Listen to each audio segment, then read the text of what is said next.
And you can't turn the night into day, you know it. Oh,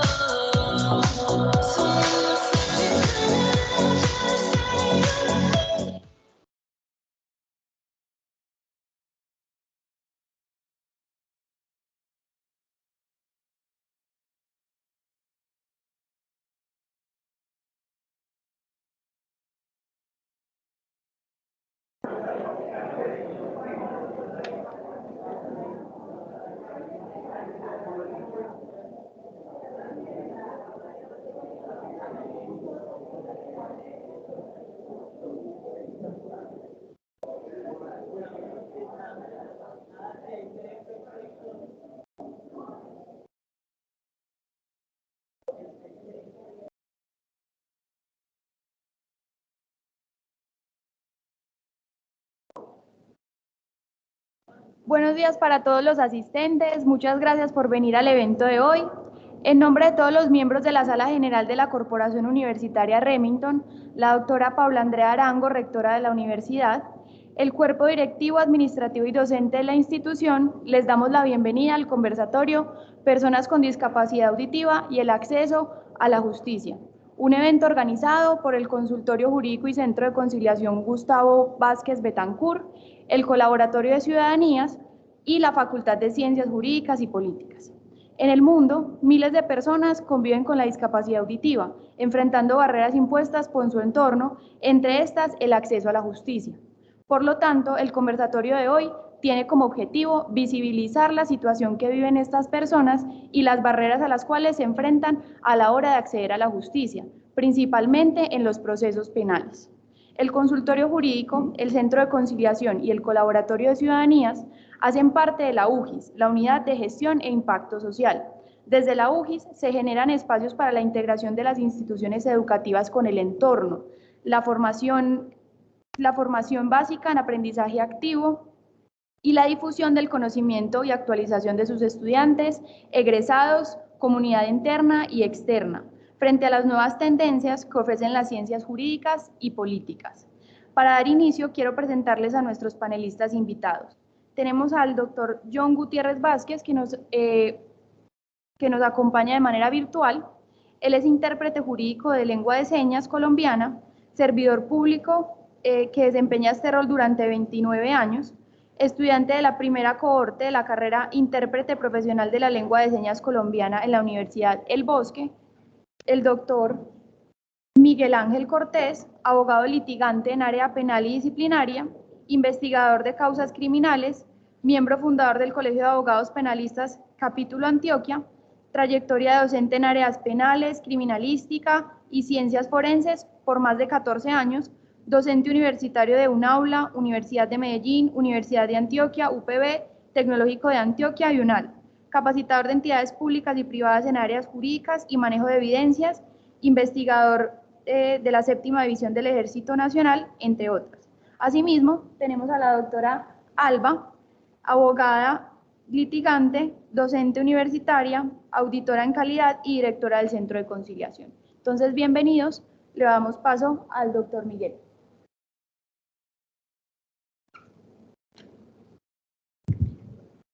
Buenos días. Bueno, les envío un cordial saludo a todos, las personas presentes en el auditorio, a las personas que están conectadas vía remota. Antes que cualquier consideración, darle las gracias a la universidad, a las directivas, muy particularmente a la doctora Alba por la invitación tan generosa y tan amable que me ha hecho en este día en un tema tan absolutamente trascendental como el que nos ocupa en este día sábado, en donde pues debemos abordar una temática en donde vamos a dar cuenta de los grandes vacíos, no tanto jurídicos, porque en materia jurídica tenemos, inclusive podemos apoyarnos en el sistema internacional de los derechos humanos, pero sí, más desde el punto de vista práctico y desde lo sustancial, tal cual pues como lo van a escuchar durante el conversatorio que vamos a llevar a cabo, para que entonces Definamos de una vez que nuestra participación en este día no va a ser a través de cátedra magistral, sino que va a ser vía conversatorio, en donde la metodología va a ser la siguiente. En la primera parte de la charla, el compañero John Gutiérrez y mi persona vamos a hacer unas consideraciones generales sobre el tema de las personas con discapacidad auditiva y acceso a la justicia. En la segunda parte vamos a traer un caso real que se ha venido suscitando en los últimos días y la manera en cómo fue tramitado y las consecuencias jurídicas que se originaron con ocasión del obrar policial. Y en la última parte, pues vamos a abrir un espacio de preguntas y respuestas para que tanto ustedes como quien nos acompaña acá en el panel y las personas que están vía remota, pues tengan la posibilidad también de generar una interacción y podamos entonces dejar algunas bases y unas conclusiones frente a lo que debe ser frente a esta temática tan problemática. Le abro paso entonces al profesor John Gutiérrez para que lo conozcan, se presenten y entonces podamos arrancar con este conversatorio. Adelante, mi amigo John. Gracias, buenos días, ¿me escuchan?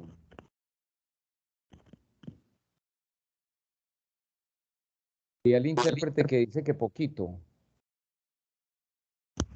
Sí, ¿ahora me escuchan bien o no? Perfecto. Bueno, primero que todo, quiero darle gracias a Dios por permitirme o permitirnos estar aquí compartiendo, ¿sí? Aquí vamos a aprender y desaprender. Aquí ni el profesor ni el profesor Miguel, ni la profesora Alba, ni John Gutiérrez, nadie tiene la verdad absoluta. Aquí todos vamos a participar y todos vamos a aprender. Por eso cuando la profesora Alba nos invita al profesor Miguel y a John Gutiérrez, venga, vamos a hablar de la importancia de las personas sordas y el acceso a la justicia, enseñémosle a los estudiantes de derecho, abogados y todos los interesados sobre el tema, pensamos, pero ¿para qué una charla magistral? Conversemos, hablemos desde la casuística, desde lo que sucede en realidad en las calles y en los juzgados y en los lugares donde se administra justicia. Bueno, gracias a Weimar, a Irene, que son los intérpretes. Gracias por su apoyo y a todos los presentes de manera presencial y virtual. Colombia no sabe cuántas personas con discapacidad tiene, esa es una realidad. El Estado no sabe cuántas personas con discapacidad hay en el país. Algunos dicen 5 millones, la última vez un antropólogo de la Universidad de los Andes dijo que 10.5 millones de personas con discapacidad. Pero la realidad es que no sabemos cuántas personas con discapacidad hay y con qué discapacidades.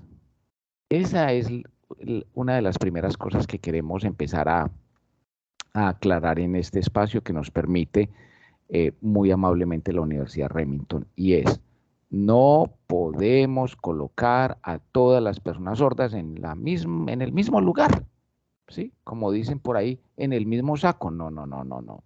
Hay personas sordas, sordociegas, con síndromes, con autismos, con parálisis cerebral, con espina bífida, con movilidad reducida. Imagínense cuántas personas. Entonces, sí, hay una convención de los derechos de las personas con discapacidad, pero cada caso es particular.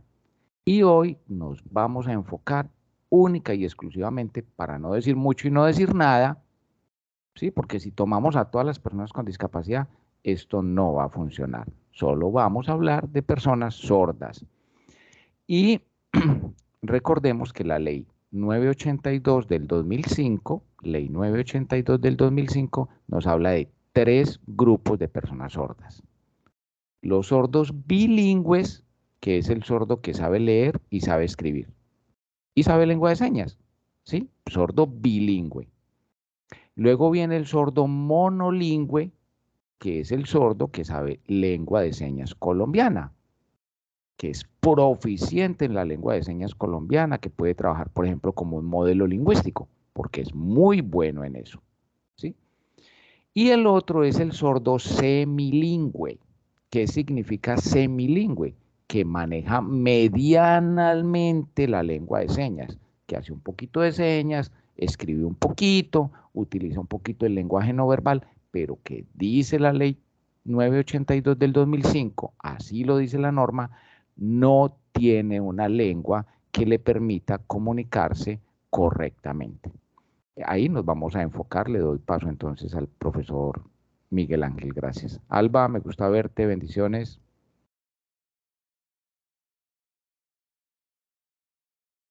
Muchas gracias, profesor John.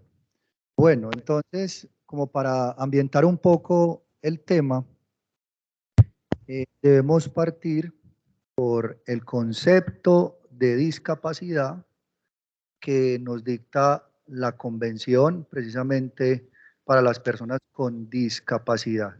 A ver, tenemos que partir, como lo decía el profesor John hace un momento. La discapacidad es una consideración general que se hace en la Convención, pero ya tiene determinada especificidad y en lo que atañe al tema que nos ocupa hoy, refiriéndonos a las personas sordas. Entonces, aquí hay que empezar a acotar y hacer alguna claridad frente a la utilización indebida de la terminología. De hecho, el legislador en Colombia, ustedes, si se remiten por allá a la ley 906 del año 2004, se refiere al testigo sordomudo. Y resulta que si nosotros nos vamos a la convención y a todo lo que es el marco normativo frente al tema, vamos a encontrar que se habla o lo que debemos determinar es personas con discapacidad auditiva. Eso no existe. Las personas sordomudas no existen. Y desde el punto de vista médico, clínico, pues lo podemos explicar algo muy básico. Y generalmente la persona que no escucha, pues no va a tener esa capacidad, ¿cierto? Para, como tal, poderse expresar públicamente a través del lenguaje verbal u oral como lo podemos hacer nosotros. Entonces, como tal, el término correcto es referirnos a las personas sordas. Y si nos referimos hacia nosotros mismos, pues hablamos de personas oyentes. Ya el profesor John pues, nos aclarará un poco más en profundidad el tema en su intervención, pero entonces la convención nos dicta que debemos entender por discapacidad. Y es algo muy interesante porque partiendo de la convención, nosotros tenemos que entender que a partir de allí se parte de unos enfoques, ¿cierto? Para en últimas nosotros aterrizar en lo que precisamente se dicta frente a la temática de las personas con discapacidad auditiva y es precisamente lo del enfoque diferencial. Y enfoque que como tal en Colombia no hay ese tal enfoque diferencial, al menos de manera sustancial. De manera formal, claro, tenemos legislación, tenemos derecho internacional que habla sobre el tema, pero como tal, las autoridades colombianas en sus diferentes ámbitos no están capacitadas para los retos que dicta este tipo de población. Y es lo que siempre decimos, Colombia a nivel mundial es de los primeros países que se matriculan los tratados internacionales, hasta el punto que podemos decir tratados internacionales ratificados por Colombia. Pero así como es el primero que se matriculan ellos, que lo suscribe a través del Congreso de la República, es el primer estado en no cumplir con lo que dictan esos tratados internacionales. Entonces, si nosotros nos vamos, por ejemplo, a la convención, ¿cierto? Colombia no está siguiendo las directrices. Y entonces miren lo que dicta el concepto. Resulta de la interacción, la discapacidad resulta de la interacción entre las personas con deficiencias, y óigase bien, las barreras externas que evitan su participación en la sociedad. Es decir, que desde los diferentes enfoques que anunciábamos hace un momento, hay un enfoque social, hay un enfoque médico y hay un enfoque que es el que más nos interesa para la charla del día de hoy, que es el enfoque hacia los derechos humanos de la población que padece discapacidad auditiva. Y entonces por eso dentro de los objetivos de esta charla la llamamos el enfoque de las personas con discapacidad auditiva frente al acceso a la administración de justicia. Entonces bien sabemos nosotros que constitucionalmente tenemos en el artículo 228 de la Constitución el derecho de acceso a la administración de justicia. Y ese derecho de acceso se le debe garantizar a todas las personas en igualdad de condiciones. Y si ustedes miran algunos aspectos, les voy a hablar un poco del marco normativo. Ustedes miran la ley 1346 del año 2009, que es precisamente la legislación, para que la tengan referenciada, en donde precisamente el Estado colombiano acogió la Convención sobre los Derechos de las Personas con Discapacidad, entre los cuales encontramos las personas con discapacidad auditiva. Allí también encontramos la Declaración de los Derechos de las Personas con Discapacidad desde el año 1995, el Programa de Acción Mundial para las Personas con Discapacidad del año 1982, las normas uniformes sobre la igualdad de oportunidades de las personas con discapacidad del año 1993, las observaciones generales del Comité de Derechos Económicos, Sociales y Culturales número 20, las recomendaciones generales que ha omitido la Organización de las Naciones Unidas dentro del Comité para la Eliminación de la Discriminación contra la Mujer, que se refiere a la doble discriminación que afecta a las mujeres con discapacidad, como mujeres y como personas con discapacidad. Tenemos la Ley 982 del 2005, en donde se establecen las normas tendientes a la equiparación de oportunidades para las personas sordas y sordociegas y se dictan otras disposiciones. La Ley 762 del año 2002, donde se aprueba la Convención Interamericana para la Eliminación de todas las formas de discriminación para las personas con discapacidad. Tenemos la Ley 324 de 1996, por la cual se crean algunas normas en favor de la población sorda. Y un referente de los últimos tiempos, la Ley 1996, que trata el tema de la eliminación de la interdicción por dichas causas. Entonces, cuando yo les hablaba del enfoque, hay que tener en cuenta que la situación de discapacidad de las personas, la discapacidad auditiva de este tipo de población, no solo se ampara desde el fuero interno intrínseco constitutivo propio de la persona que padece ese tipo de patología, sino que además lo generamos nosotros. Lo generamos o lo generan las instituciones estatales, desde los mismos ministerios y en orden descendente, la misma autoridad policiva, los mismos servidores de policía judicial, los mismos fiscales, los mismos jueces, los mismos defensores, porque en lo que me corresponde, les tengo que decir con toda sensatez, a mí me llega hoy una persona con ese tipo de discapacidad y yo no sé qué hacer.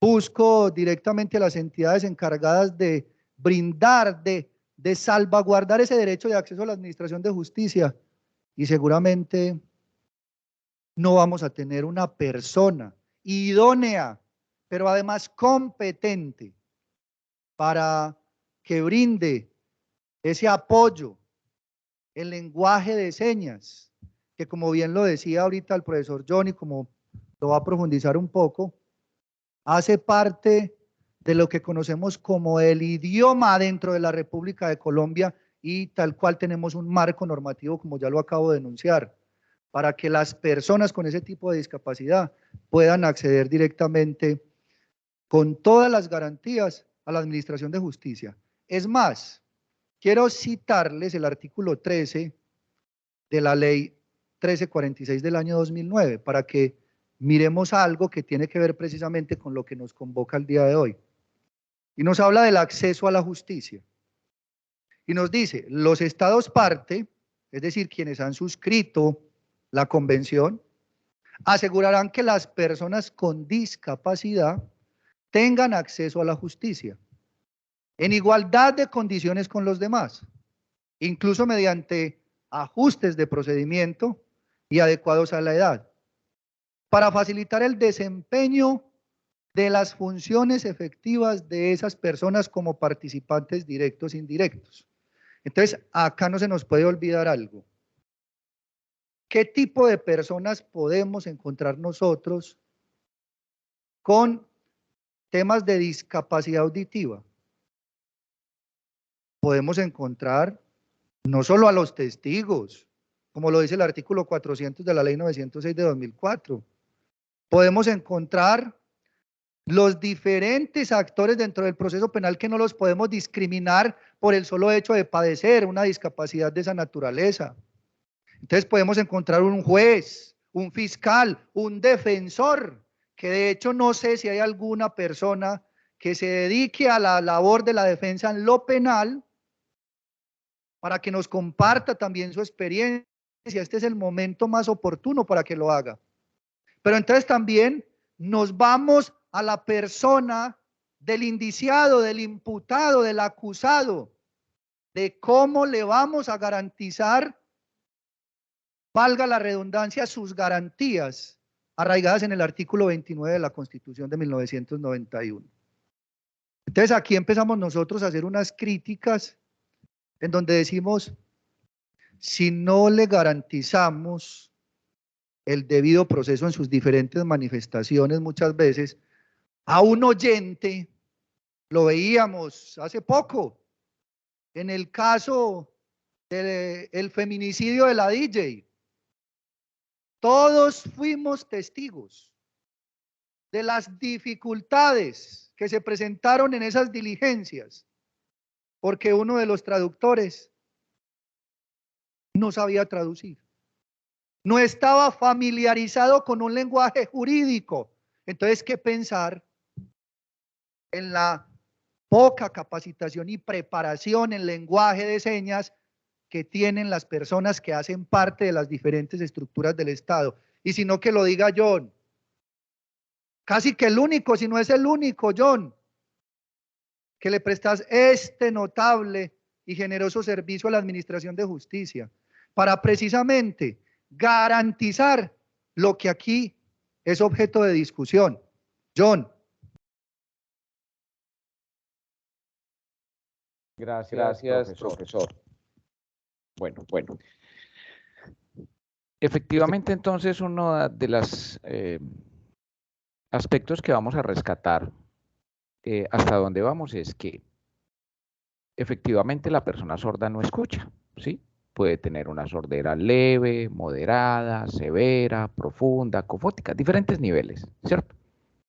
Pero ¿qué no le funciona? El oído. Sus ojos están bien, ¿sí? Sus otros sentidos están bien y su capacidad cognitiva está bien. ¿Qué no le funciona? El oído. Entonces es el entorno el que está colocando la barrera, el que está colocando la discapacidad.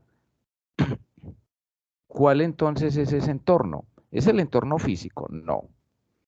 Es el entorno actitudinal de algunas personas que dicen, ay, qué pereza, vino el sordomudo, o que dice, ay, el sordomudo seguro sabe leer y escribir. ¿Sí? No. La mayoría de las personas sordas no saben leer y escribir, la mayoría. Porque su primera lengua, su lengua materna, es la lengua de señas colombiana. No porque no puedan aprender, claro que pueden aprender, ¿sí? Con unas técnicas, sí. Pero entonces lo que vamos a precisar es la primera lengua de las personas sordas, la lengua materna de las personas sordas es la lengua de señas colombiana.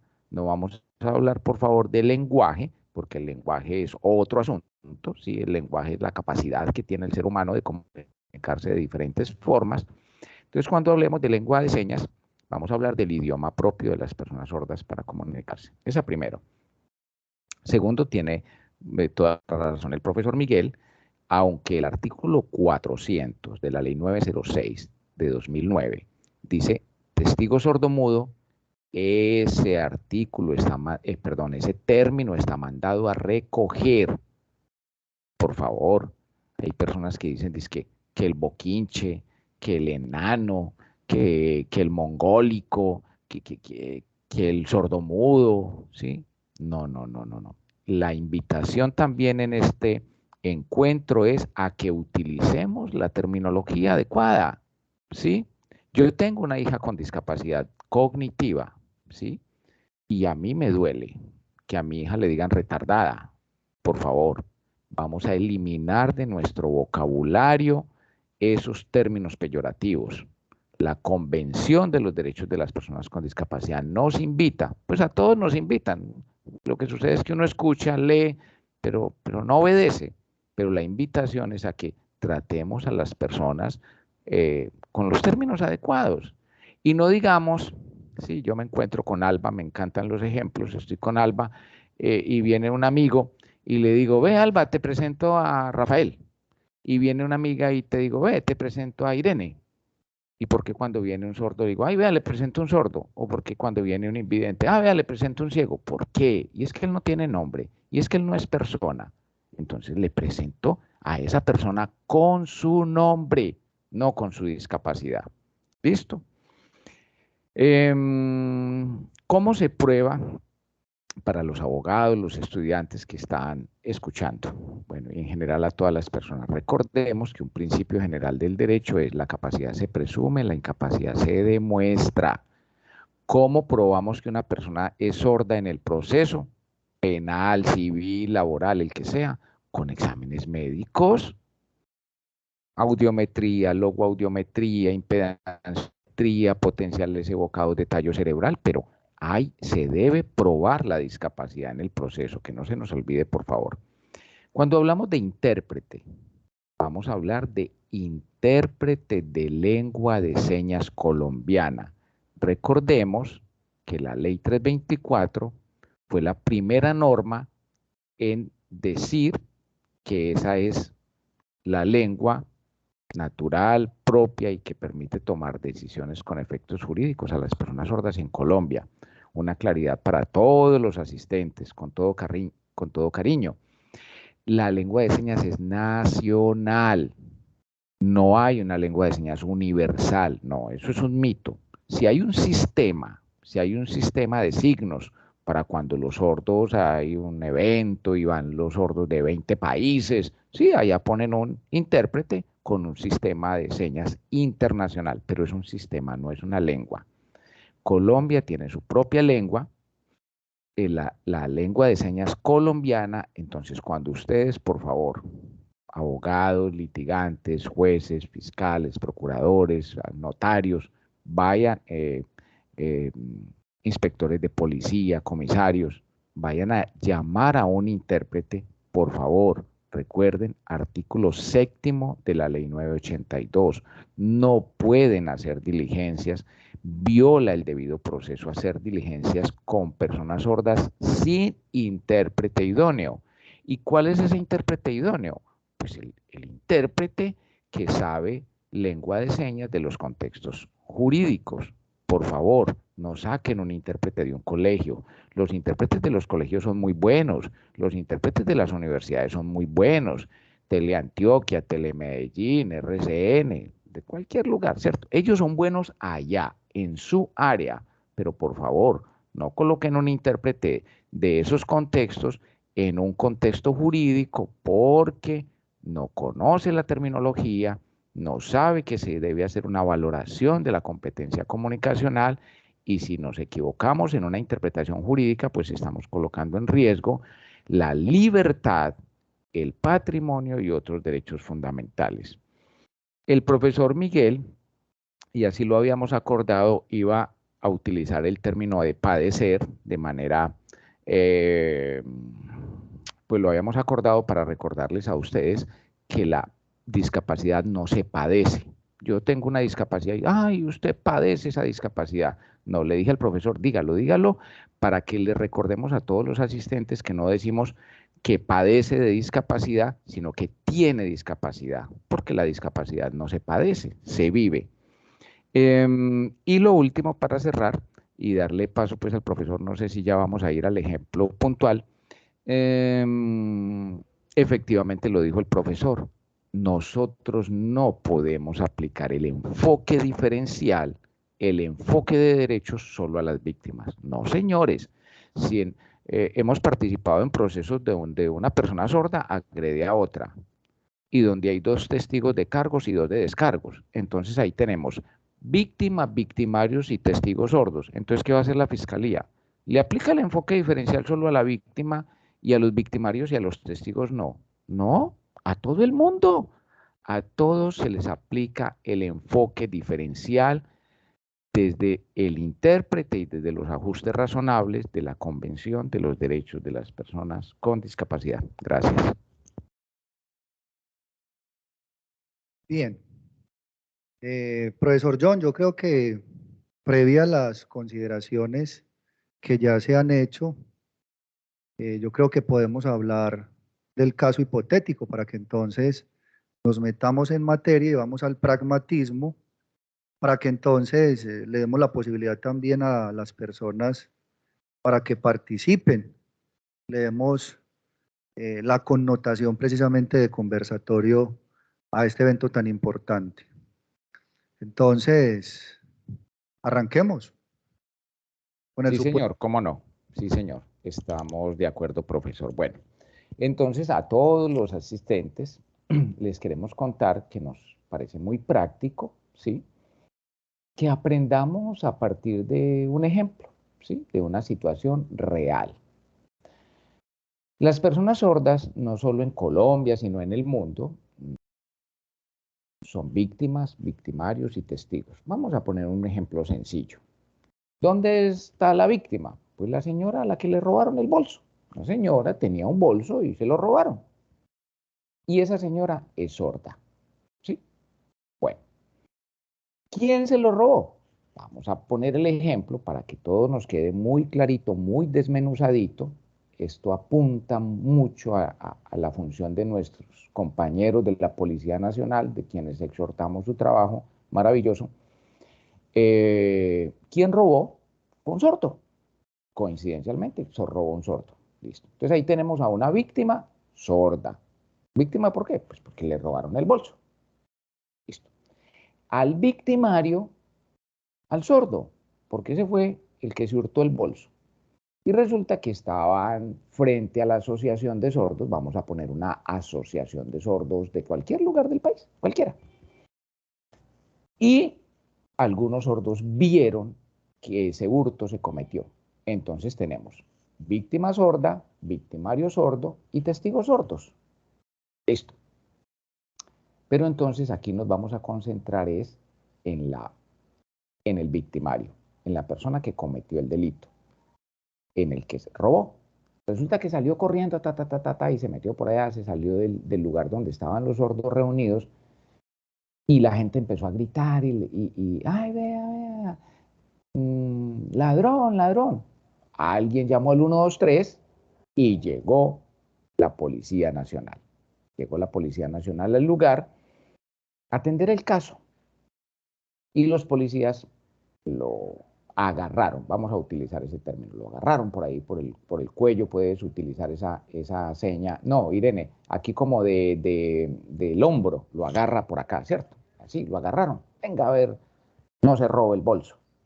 Pero resulta que los sordos tienen unos sonidos, la mayoría, algunos, guturales, algún sonido gutural, eso es natural de los seres humanos, eso es natural, ¿sí? Pues nacimos para hablar.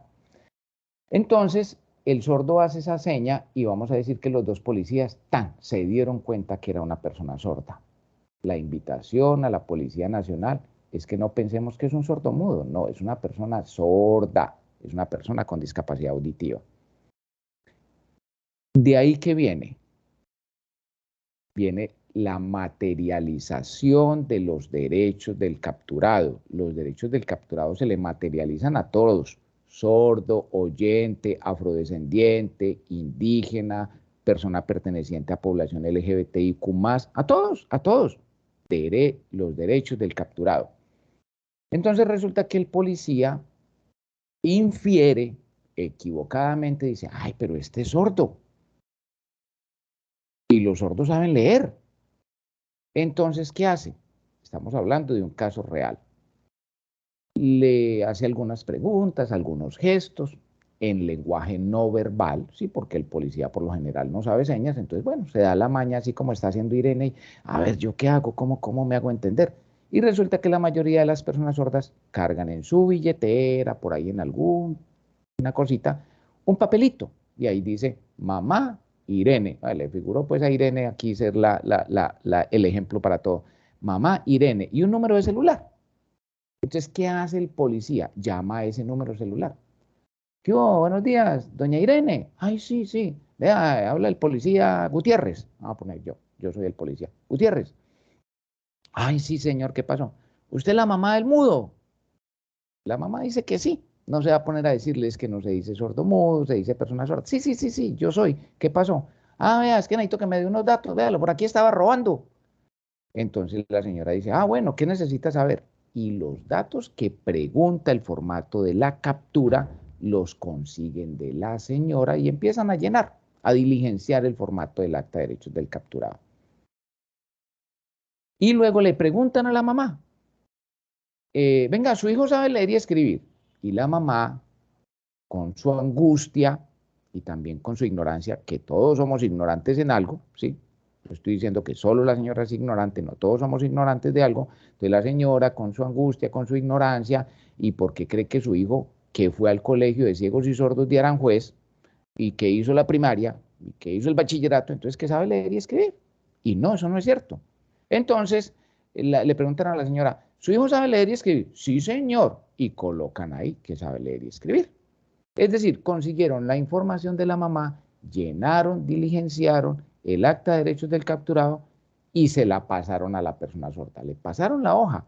Él, preocupado, porque preocupa que lo hayan capturado, hay 2 policías encima de él, mucha gente, posiblemente lo aporrearon, está en un momento de excitación, de angustia, él firma el acta de derechos del capturado sin entender qué dice ahí.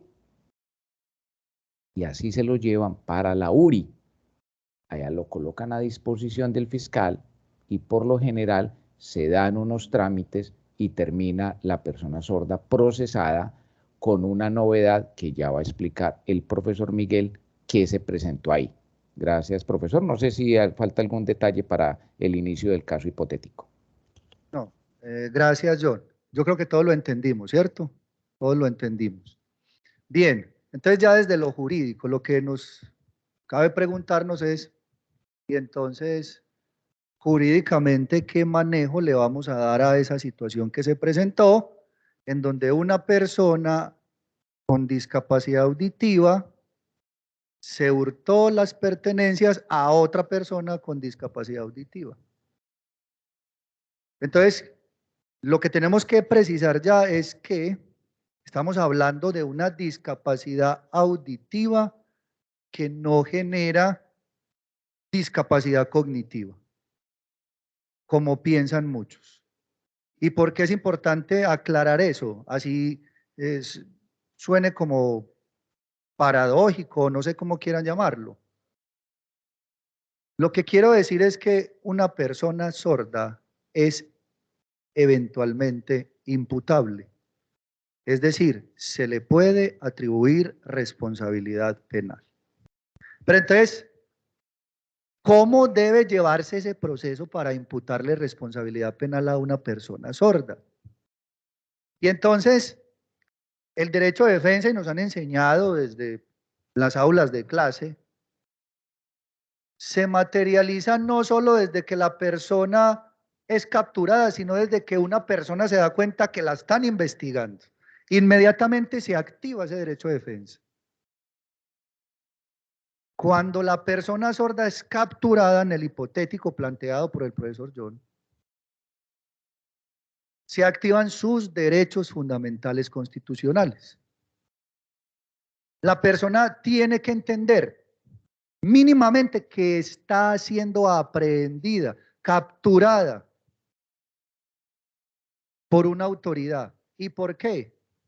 Pues porque entró en contradicción con una norma, artículo 239 del Código Penal, hurto.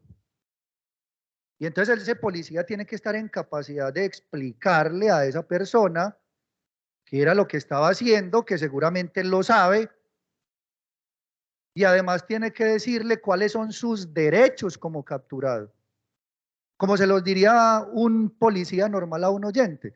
Y aquí está la crítica más grande.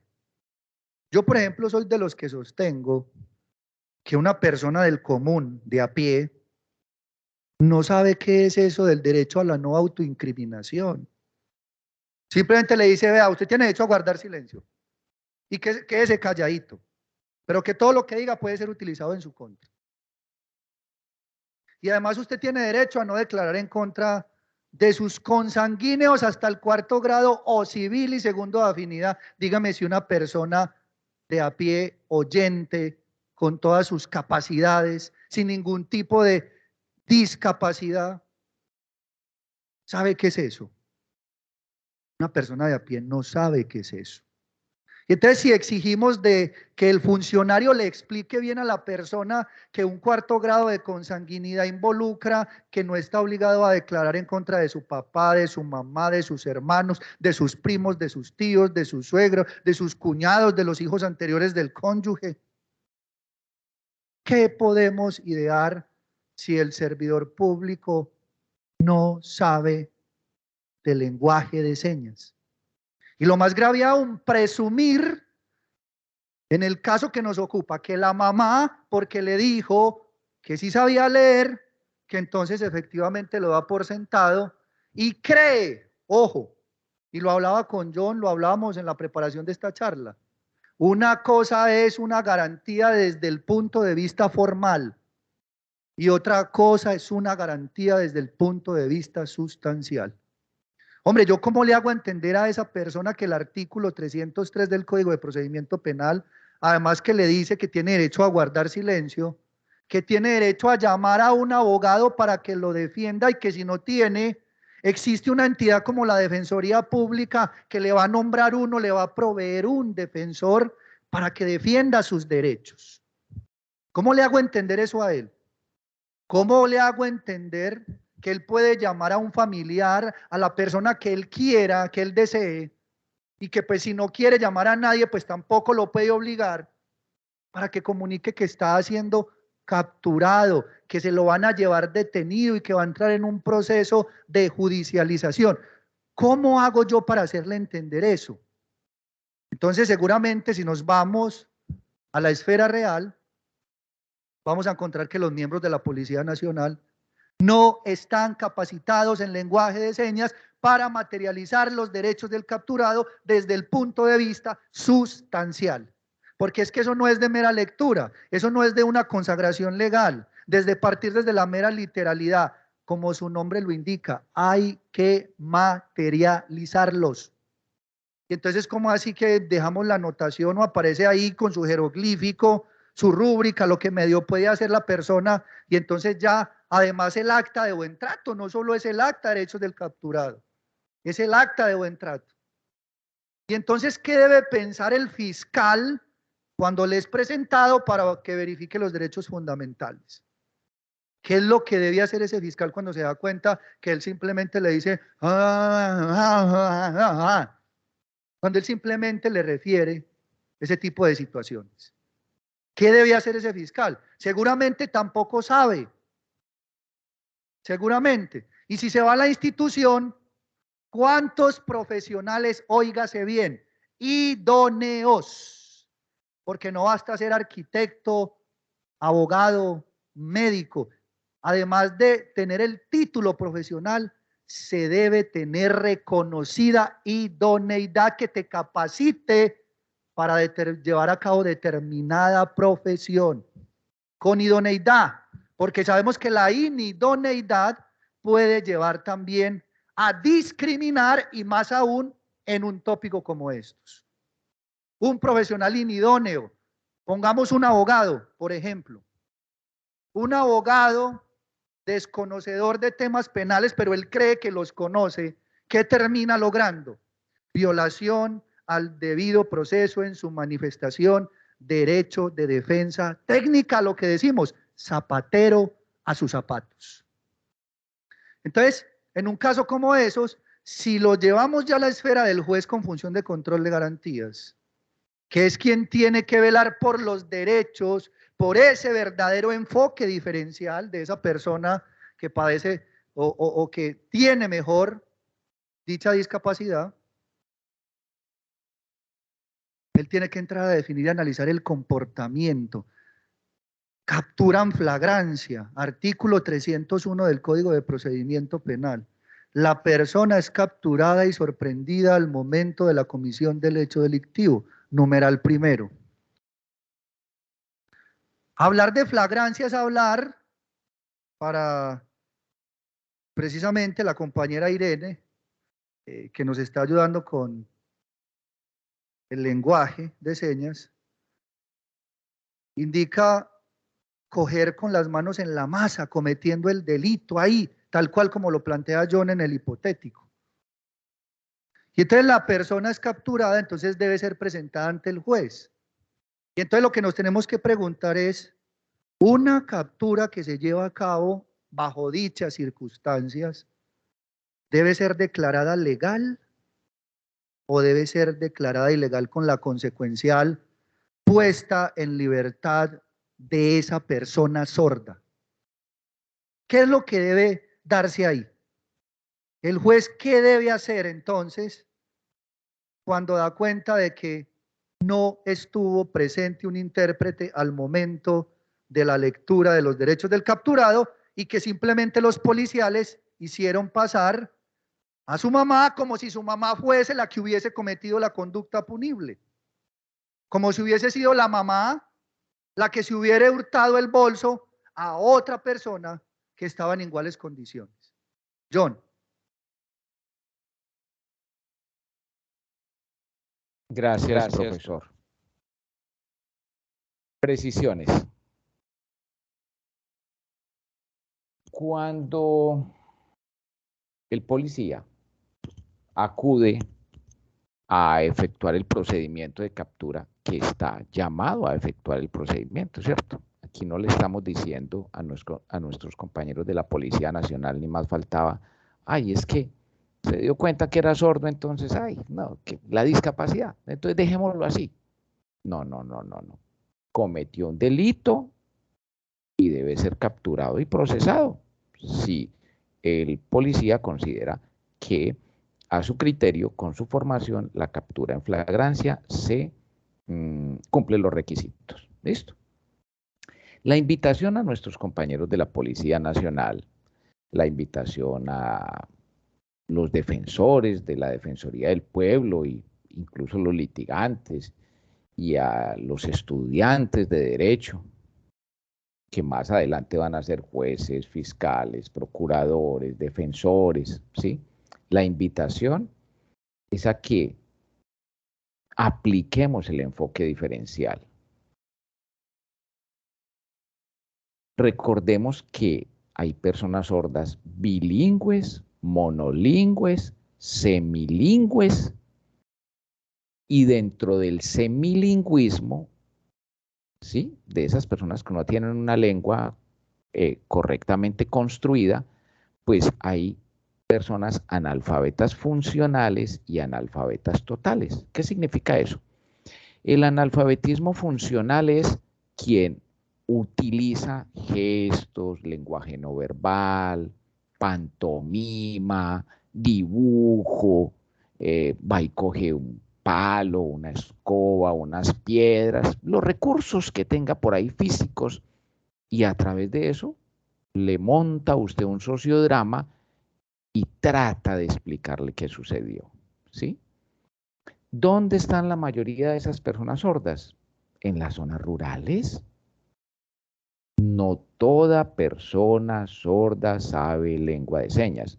Y tampoco estamos con esto diciendo, ni más faltaba, que todo el que está en la zona rural, pues es analfabeta funcional o total. No, algunos. Lo que nos interesa y lo que le interesa a la Universidad Remington hoy, ¿sí? Y por eso generó este espacio, es decirles a todos, no todos los sordos son iguales. No, todos tienen unas características lingüísticas, culturales, y económicas y sociales diferentes. Entonces, por favor, señor policía y señor administrador de justicia, por favor, apliquemos el enfoque diferencial. No partamos de que todo sordo sabe leer y escribir. No partamos de la hipótesis falsa de que toda persona sorda sabe lengua de señas. No, no. Apliquemos el enfoque diferencial. Cada caso es único y cada caso es particular. El profesor Miguel decía, idoneidad no es cualquier intérprete, por favor. Reiteramos, el intérprete es idóneo en el colegio porque es experto en interpretación en contextos académicos. El de la universidad allá, el del noticiero allá, el de la universidad de allá, el de deportes allá, cada uno en su campo. El profesor también lo decía. No todo mundo es abogado penalista, laboralista, civilista, de derecho minero, de derecho tributario. No, no, no, no, no. Por eso existen las especializaciones, los diplomados, las maestrías, los doctorados. Por eso uno profundiza en una área. Pues lo mismo sucede con los intérpretes. Los intérpretes tienen perfiles y a partir de ese perfil es que tiene que trabajar. Y aquí entramos a un punto muy, muy importante, que es la valoración idiomática de la persona sorda. No puede el intérprete llegar, y lo voy a decir de una manera vulgar, pero no eso es decir, típica, bolear mano. Ah, no, ¿dónde está el sordo? Ahí. No haga sino hablar, señor policía. Hable que yo hago señas. No, no, no, no, no, no, no, no, no. Por favor. El artículo 13 de la Constitución Política de Colombia, artículo 13, que habla del derecho a la igualdad, en el último párrafo dice, las personas con discapacidad merecen un trato especial y preferencial de las autoridades. Los abusos y maltratos que contra ellos se cometan serán sancionados de manera ejemplar. Y el artículo 13 de esa norma superior de la Constitución no está diciendo, merecen un trato especial y preferencial las víctimas. No, todos. Por eso el profesor insiste, víctima, victimario y testigo merecen que se aplique el enfoque diferencial. El profesor también decía que la persona sorda en medio del susto emite unos sonidos guturales ininteligibles. No lo estamos diciendo, ni más faltaba jamás, a manera de broma, de burla, ni nada de esas cosas. No, jamás. Con todo el respeto para las personas sordas, pero ellos emiten esos sonidos guturales y el policía a partir de ahí dice que es mudo. No. El aparato fonatorio, aparato fonador, fonoarticular, todo eso, ¿sí? Todo eso es lo que permite producir voz, en ellos está normal, ¿Por qué no hablan? Pues porque nunca han escuchado, sencillo. ¿Usted por qué no habla? Pues porque no ha escuchado, no hay conciencia fonológica, no entró información por los oídos, entonces no está esa memoria auditiva y por eso es que no hablan. Su lengua es la lengua de señas colombiana y es a través de la lengua de señas colombiana que se le materializan sus derechos. Por favor, señores defensores de la Defensoría del Pueblo, no sé si más adelante con la Universidad Remington vamos a cuadrar una capacitación para puntual. Vamos a capacitar a los policías de vigilancia, vamos a capacitar a los defensores, vamos a capacitar a los fiscales, vamos a capacitar a los jueces de control de garantías, vamos a capacitar a los jueces de conocimiento, vamos a capacitar a los jueces de ejecución de penas y medidas de seguridad y vamos a capacitar al IMPEC, por favor. Es que el proceso no termina en la captura. Viene todo un tiempo larguísimo donde la persona va a ser procesada y posiblemente condenada. Y entonces pregunta, y ya con eso cierro para darle paso al profesor. ¿Está el IMPEC en las cárceles garantizándole el debido proceso a las personas sordas?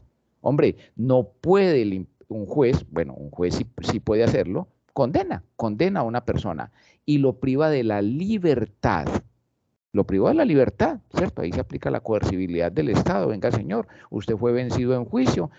Obviamente vamos a partir del ejemplo de que tuvo un intérprete idóneo en todo el proceso, que Medicina Legal hizo su función, que lo valoraron y era una persona imputable. Es decir, vamos a hablar de un caso donde una persona fue capturada, fue procesada y fue condenada con respeto a todo el debido proceso. Pero cuando llega a la cárcel, ¿qué, por favor? Lo privaron de la libertad, pero también lo privaron de la comunicación. ¿Él a quién va a llamar desde allá? ¿Con qué equipo, cómo se dice? Tablet, herramienta tecnológica. A ver, ¿con qué herramienta tecnológica se va a comunicar en lengua de señas con sus familiares y con las otras personas sordas? Profesor, bien pueda. Yo no, y lo otro, supóngase una persona estando en establecimiento de reclusión, llámese hoy con la problemática que hay con el estado de cosas inconstitucional, estación de policía, URI, establecimiento penitenciario y carcelario, y supóngase que una persona de estas se enferme, ¿cómo le va o cómo se va, de qué manera se va a comunicar con el médico tratante al interior del establecimiento, si es que lo tiene? Y entonces, ¿dónde queda entonces la esfera del derecho a la salud? ¿Dónde va a quedar entonces también?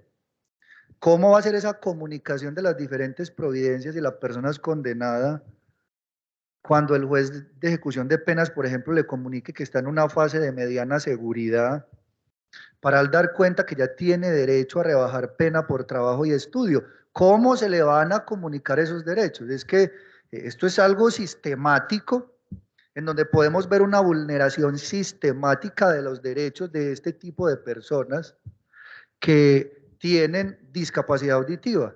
Entonces, hasta aquí podemos sacar una conclusión parcial, es decir, que definitivamente no estamos preparados para los retos que nos dicta este tipo de enfoque diferencial frente a personas con discapacidad auditiva que sean objeto de persecución penal. Pero retrotrayéndome un poco entonces al hipotético que veníamos trabajando, para entonces pasar a leer algunas preguntas que nos están haciendo, veo que están escribiendo muchísimo ahí en el chat de Teams, y me imagino que algunas de las personas que están acá presentes en el auditorio también tendrán algunas preguntas. Es decidir entonces o definir mejor cuál va a ser la decisión del juez con función de control de garantías en ese evento. Entonces, seguramente la persona deberá contar con un intérprete al interior de la sala de audiencias que le permita entender no solo lo que dice el fiscal cuando le imputa cargos, sino que le permita entender también las manifestaciones que hace el delegado del Ministerio Público como garante de los derechos de la sociedad, pero además también lo que dice su defensor, porque es que no solo es lo que dice el defensor, es que el imputado entienda lo que está diciendo su defensor, porque ahí entonces le garantizo la defensa técnica. Es que la defensa técnica no es solo que el juez me escuche a mí como defensor, es que la persona entienda qué es eso que yo le estoy refiriendo al juez, para que él entienda que tiene que salvaguardar los derechos de esa persona capturada, y al mismo tiempo cómo hacerle entender la decisión del juez, esa providencia del juez, ese auto del juez. Y más aún, la sentencia del juez donde eventualmente puede llegar a condenarlo ya en una etapa de conocimiento. ¿Estamos preparados para eso? Son las preguntas que nos tenemos que ir haciendo. Si estamos si tenemos el recurso humano suficiente para ese tipo de situaciones y podemos responderlo ya. No, no lo tenemos, no estamos preparados para eso.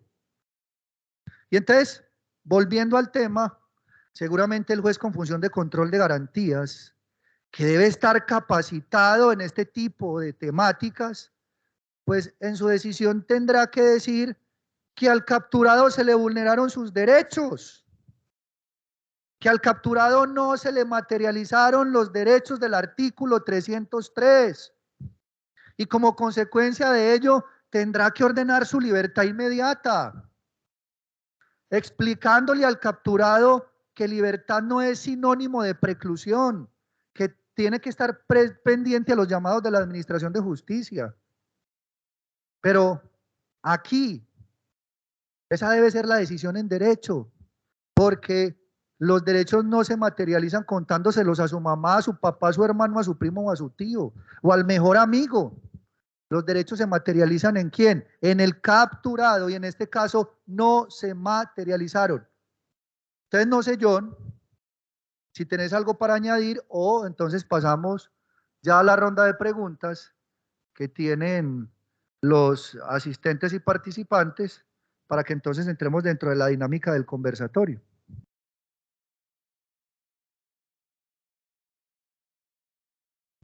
Agregar, profesor, o más que agregar, como estar de acuerdo con usted que ahí efectivamente se evidencia un vicio del consentimiento, que si no me equivoco es el error, ¿sí?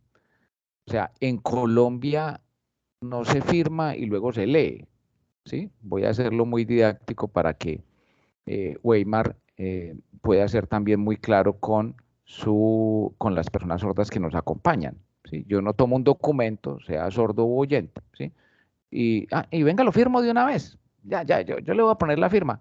Y después lo leo a ver si entendí o no entendí. No. O sea, el deber ser es que yo tomo el documento, lo leo hasta la letra menuda, y cuando estoy convencido de que voy a colocar mi firma ahí porque me voy a obligar, es decir, voy a estar de acuerdo con lo que dice ahí, entonces firmo, ¿ya? Pero no es al contrario. Y eso es lo que están haciendo algunos, no todos, ¿sí? Compañeros de nuestra Policía Nacional. Llegan al lugar de los hechos, encuentran a la persona sorda. Es más, un dato para todos. No es solo en captura en flagrancia, es en la captura por orden judicial. Están emitiendo la captura, salen los policías judiciales a buscar al ciudadano o a la ciudadana, porque también capturan mujeres, y sea la captura en flagrancia o por orden judicial, pues de todas formas el acta de derechos del capturado se debe materializar. Y a todos les están diciendo firme. La información la están tomando de familiares, y otro error que ahí se está cometiendo, se nos olvidaba, profesor, mencionarlo, y es, como hoy la tecnología nos permite tanta cosa, sí, tanta comunicación, entonces el policía dice, bueno, necesita un intérprete, entonces llama a la mamá por videollamada, por WhatsApp o por cualquier herramienta, conecta a la mamá con la persona sorda o conectan a alguna persona y a través de ni siquiera de lengua de señas, porque un dato importante, el que tú seas usuario de la lengua de señas no te hace intérprete. Hagamos esa claridad, por favor, que quede también claro en este evento. El hecho de que usted maneje una segunda lengua no lo hace traductor. Voy a poner el ejemplo con Alba, ¿sí? Con todo cariño. Alba habla inglés, pero el hecho de que hable inglés no la convierte en traductora, y mucho menos de de una diligencia con efectos jurídicos. Uno puede manejar, hablar portugués o francés, pero de ahí a que cumpla funciones de intérprete, ya eso es de otro nivel. Entonces, por favor, no solo para los compañeros de la Policía Nacional, sino para todos los administradores de justicia, el hecho de que una persona maneje lengua de señas no lo convierte en intérprete. El intérprete tiene que ser idóneo. Cierro diciendo, ese intérprete, cuando llega frente al juez de control de garantías para las diligencias de imputación, legalización y solicitud de medida, ese intérprete tiene que ser acreditado frente al juez. ¿Qué significa acreditación? Pues que el intérprete tiene que demostrarle al juez de dónde salió, dónde aprendió, dónde estudió, qué ha escrito, qué ha publicado, qué ha investigado. Y si ese intérprete no cumple con esos requisitos, no puede interpretar. Sencillo, porque no es idóneo. Se me olvidaba decirles a todos, pero en especial a Alba, que por favor agendemos también la posibilidad de capacitar también a las personas sordas. Lo hacemos con otro método, pero a las personas sordas también les tenemos que decir, posiblemente con el apoyo de la Asociación Antioqueña de Personas ASANSO, con el INSOR o con el FENASCOL, porque es importante que le digamos a las personas sordas que si el intérprete no es idóneo, ellos lo pueden recusar o lo pueden rechazar. Porque es importante decirle a la persona sorda, no es al que le pongan, ah, no, no, vea, aquí hay un intérprete, y la persona sorda sabe que no sabe lengua de señas, sabe que no es idóneo, no lo ha visto en ninguna parte, ¿sí? Y la persona sorda queda callada. No, usted es el procesado, usted es el encartado, usted es el que está metido en problemas. Entonces, no acepte, por favor, persona sorda, no acepte una persona que no cumple con los requisitos. Ese es un derecho. Profesor, bien pueda. John, frente a lo que dices, yo digo que la peor forma de discriminación o de desconocer ese enfoque diferencial es precisamente no capacitar a las personas sordas. Esa es la peor forma de discriminación. Ellos son los primeros que deben de tener ese tipo de capacitación para que precisamente logren entender lo que se les quiere comunicar cuando tienen la posibilidad de tener esos lazos de comunicación asertiva con una persona que realmente interprete, entienda y comprenda el lenguaje de señas. Entonces, la peor forma de discriminarlos a ellos es no tenerlos en cuenta en estos procesos de capacitación y de formación, dadas determinadas circunstancias de vida. Ahí hay una pregunta que a mí me gustaría hacer y es, bueno, ya desde las universidades, aparte de estas capacitaciones, ¿qué más se podría hacer para poder darle a estas personas el acceso que se merecen y que es el mínimo a la justicia? Profe, ¿empieza o empiezo? Arranque, profesor Miguel, y si veo que lo puedo apoyar en algo, me uno. Bien pueda. Bien, ¿nos vuelves a leer la pregunta, por favor? ¿Qué se puede hacer desde las aulas, las universidades, desde este entorno en el que estamos nosotros para poder garantizarles ese acceso y darles como ese mínimo que deberían tener, no sé, los abogados, etcétera, para poder pues como apoyar este proceso de acceso a la justicia? Bien, frente a la pregunta, considero que dentro del o al interior de las instituciones educativas, ¿cierto? Teniendo presente que en cualquier etapa de la vida se puede presentar una situación como la que aquí estamos abordando, considero que desde las etapas básicas de formación de los seres humanos, se tendría que precisamente incorporar al currículum, al plan de estudios, una serie de áreas que precisamente permitan comprender, formar y capacitar a las personas con este tipo de discapacidad para que más adelante no vayan a tener esas dificultades que padecen hoy muchos, porque prácticamente están siendo olvidadas por el Estado.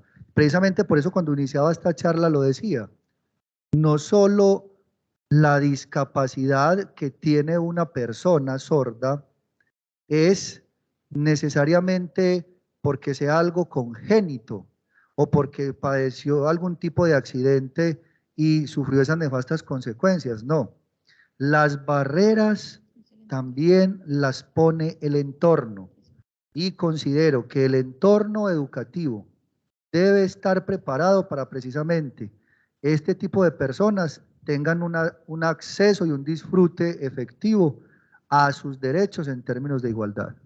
Muy bien, y siguiendo con las preguntas, nos gustaría también preguntarle a la doctora Alba qué se ha hecho desde el consultorio jurídico, desde el centro de conciliación aquí en la universidad, conocer un poco como ese contexto que tenemos acá en la universidad. Gracias, doctora Sara, por la pregunta. Nosotros estamos apuntando a hacer un consultorio jurídico y un centro de conciliación inclusivo con todas las limitaciones que hemos tenido hasta el momento, pero ya iniciamos. En este momento tenemos una docente que maneja el lenguaje de señas. A este momento hemos podido atender 2 personas este semestre con esa capacidad auditiva, les hemos podido prestar ese servicio, pero queremos seguir adelantando y permitiendo que ellos puedan seguir acercándose a nosotros y poder brindarles eso que ellos necesitan. Este primer conversatorio es un inicio. Vamos a seguir propiciando espacios académicos donde nuestros estudiantes puedan aprender y capacitarse en ese lenguaje de señas para poder ser cada vez más inclusivos, siendo esto lo que también busca la universidad. Bueno, muchas gracias. Aquí en el chat tenemos algunas preguntas, entonces voy a empezar a hacer algunas. Y también si de pronto en el público tienen preguntas, ya les vamos a dar el micrófono. Primero vamos a tomar una o dos del chat y ya después les pasamos el micrófono a ustedes. Entonces vemos que aquí el señor Brian pregunta, me gustaría saber de qué manera en Colombia se está implementando la inclusión de lengua de señas en el sector público, ya que es allí donde acuden los ciudadanos a adquirir determinados servicios. Profesor John. Gracias. Bueno, quiero hacer un aporte a la anterior pregunta y es lo siguiente. O sea, agradecimiento total a la Universidad Remington en cabeza de la profesora Alba, porque les tengo que decir, yo no soy grosero, pero sí me gusta decir las cosas como son. Esto es rogado. Esto es rogado. Todas las universidades deberían estar hablando de este tema. Pregunta, ¿dónde están los consultorios jurídicos atendiendo personas con discapacidad auditiva en lengua de señas? ¿Dónde se está ejecutando eso? No, las personas sordas no tienen a dónde ir en un consultorio a una asesoría en un consultorio jurídico, pero más grave aún es que van a casas de justicia, comisarías de familia, inspecciones de policía, bienestar, fiscalía, procuraduría, defensoría, ¿sí? Estoy poniendo en apuros a Irene, pero en general todas las instituciones del Estado y no hay intérprete de lengua de señas colombiana. Se quedó en el papel la convención.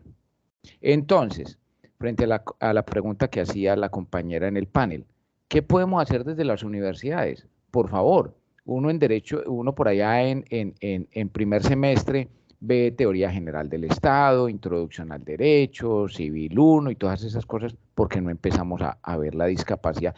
O sea, yo sé que este es un tema de malla curricular, yo sé que esto no se resuelve de la noche a la mañana, yo sé que hay universidades trabajando desde hace muchos años con la misma malla, pero tenemos que cambiar. Ese pensum tiene que sufrir alguna variación que permita que empecemos a hablar de discapacidad y que los estudiantes de derecho que después terminan siendo magistrados entiendan que no podemos colocar a todas las personas con discapacidad en el mismo saco. No, Cada persona con discapacidad es única e independiente y el enfoque diferencial se tiene que aplicar ahí. Eso primero, ¿cierto? Y frente a la segunda pregunta que hace Brian, pues a nosotros nos queda muy difícil hablar del Estado, es decir, de Colombia. ¿Qué se está haciendo en Colombia? Muy difícil responder por todo lo que se pueda estar haciendo en el país. Gracias, Brian, por preguntar. Pero nosotros, ¿qué te podemos decir? El INSOR está haciendo una gran tarea, un reconocimiento importantísimo al director del INSOR, que quiero contarles que la primera vez en la historia del INSOR, más de 65 años, que hay director sordo.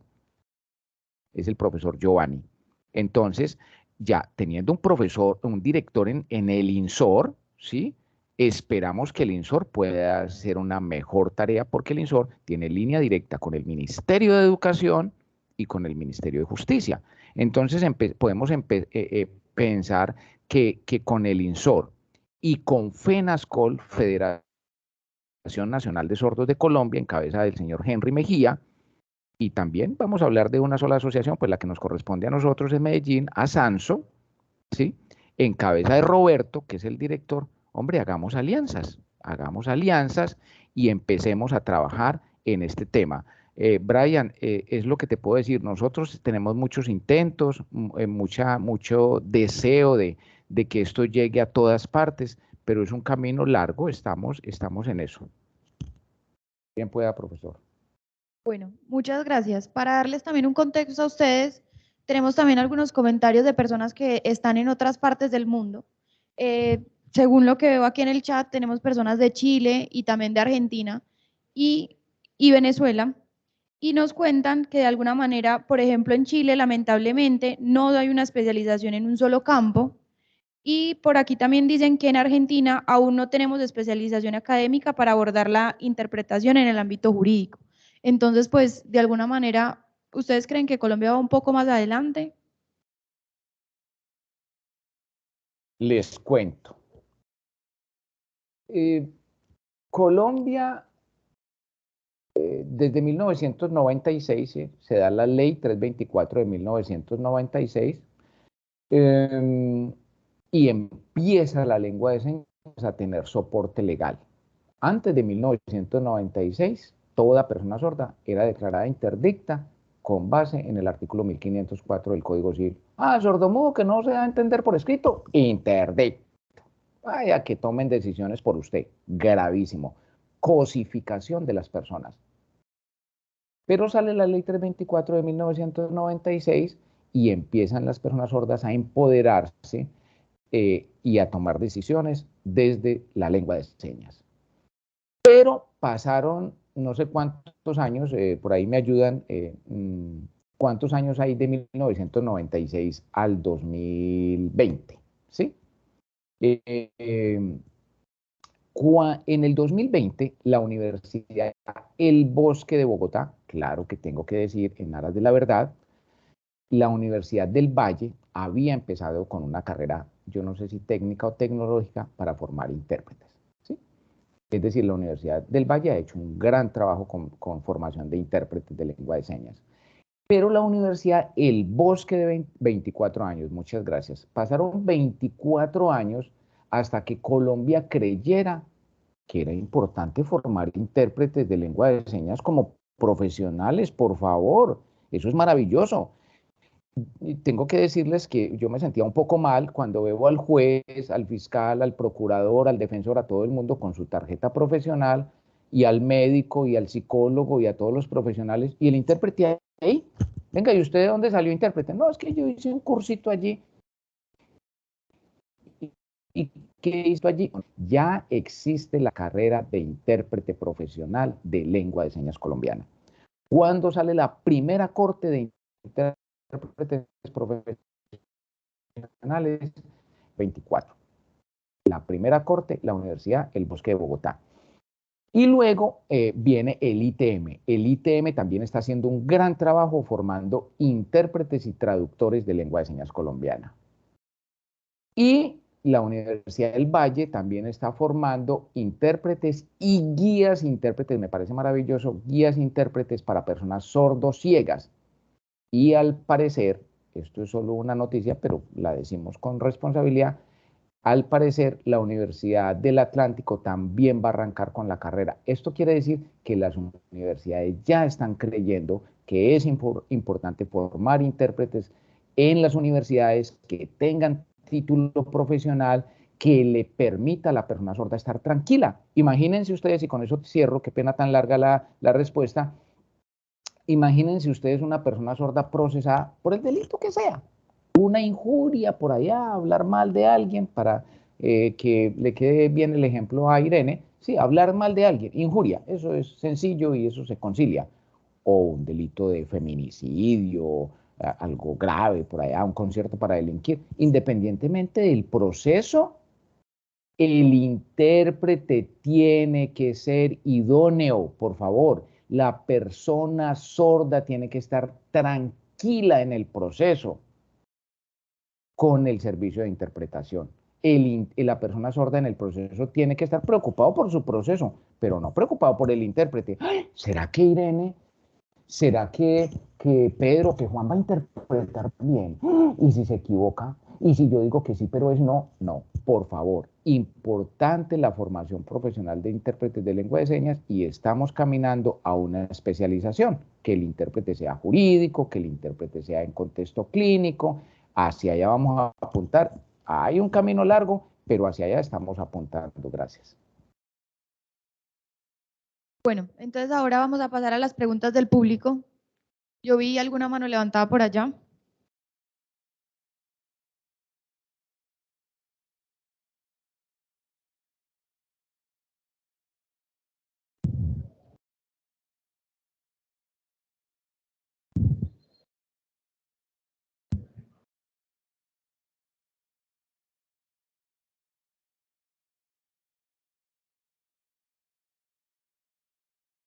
Muchas gracias a la mesa principal y principalmente a los que están también a través de las redes, al profesor John, al abogado Gustavo y también a la profesora Alba por este espacio. Hoy salimos, y en el campo mío, con muchas inquietudes de este lugar, porque a veces pensamos que todo el mundo está al nivel nuestro y resulta que no. Ni nosotros estamos al nivel de los demás, ni los demás están al nivel de nosotros.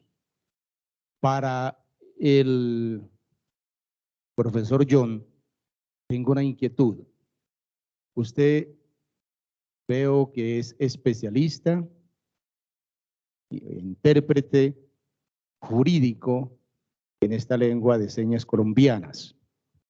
¿Cuál es la diferencia cuando usted habla que los de la televisión, los de otras dependencias están explicando y tienen sus intérpretes a lo que usted desarrolla desde la parte jurídica? ¿Cuál es la diferencia en ese campo? Porque ellos también son intérpretes de lengua, de señas, ¿cierto?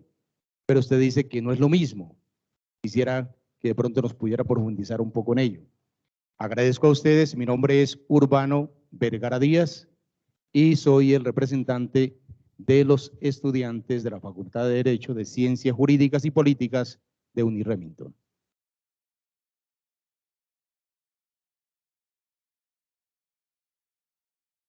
Gracias, buenos días. Yo no sé si sucedió en todo lado, ¿sí? Pero yo tuve un corte de conexión ahí y me perdí, pero frente a lo que dijo el profesor Urbano, creo que al final, y ustedes me corrigen por favor, está preguntando, me perdí no sé si del 80% de su pregunta, pero al final dijo, bueno, ¿cuál es la diferencia entre el intérprete que está en un noticiero o en una universidad, en un contexto académico, y el intérprete jurídico? Ahí estoy ubicado, me dicen por favor. Esa fue. Esa es la pregunta. Bueno, perfecto, muchas gracias. Bueno, primero que todo al profesor, muchas gracias por la pregunta. Voy a ser muy fáctico. los intérpretes de lengua de señas tenemos estrategias de interpretación, la estrategia para el acto interpretativo y también los estilos. Uno puede hacer interpretación simultánea o interpretación consecutiva. Por ejemplo, lo que está haciendo el intérprete en estos momentos se llama interpretación simultánea. ¿Sí? Él trata de ir yo voy hablando y él va al lado. ¿Sí?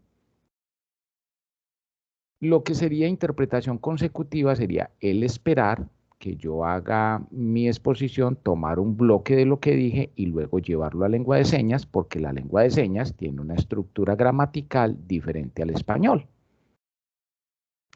Hay otra cosa que llama decalage o tiempo, ¿sí? Y es cuánto va a esperar el intérprete para arrancar después de mi exposición. Bueno, esos son unos ingredientes de la lengua de señas. Eso se cumple tanto en una interpretación en televisión como una interpretación en un juicio. Eso no es, profesor, lo neutral allí. Lo neutral allí es el vocabulario. Resulta que alguna vez me invitaron, me gusta mucho colocar ejemplos y espero que con el ejemplo que voy a colocar no solo le quede clara la respuesta al profesor, sino a las demás personas. Me invitaron a interpretar en las pruebas IFEX. ¿Sí? Yo soy un hombre de 52 años de edad. Yo creo que ahora se dice pruebas saber y eso ha cambiado, pero a mí me invitaron una vez a las pruebas IFEX. Y me dijeron, John, ¿quiere interpretar en pruebas IFES? Usted lleva muchos años interpretando. Y les dije, sí, pues yo llevo muchos años interpretando, pero en contextos jurídicos, solo ahí, juzgados, fiscalías, tribunales y todo. No, no, vamos, que eso es fácil. Vamos a ver. Y resulta que leyeron la siguiente frase. Las proteínas se sintetizan en el ribosoma. Pues hasta ahí llegué, imagínense, y no había ni empezado a interpretar, porque no sé la seña de proteínas, de síntesis ni de ribosoma. Y donde me pongan a interpretar por allá física, química, trigonometría, pues peor. Entonces, lo que hemos venido viendo durante todos estos años de interpretación es que dos cosas. Primero, en la interpretación jurídica se escuchan términos como, y ahí voy a poner en apuros a mi colega, abyecto, fútil. Mira, si vieron que él empezó a deletrear, él no está haciendo la seña. Al intérprete, por favor, diga papá, mamá, hijo, lunes, martes, miércoles, ¿sí?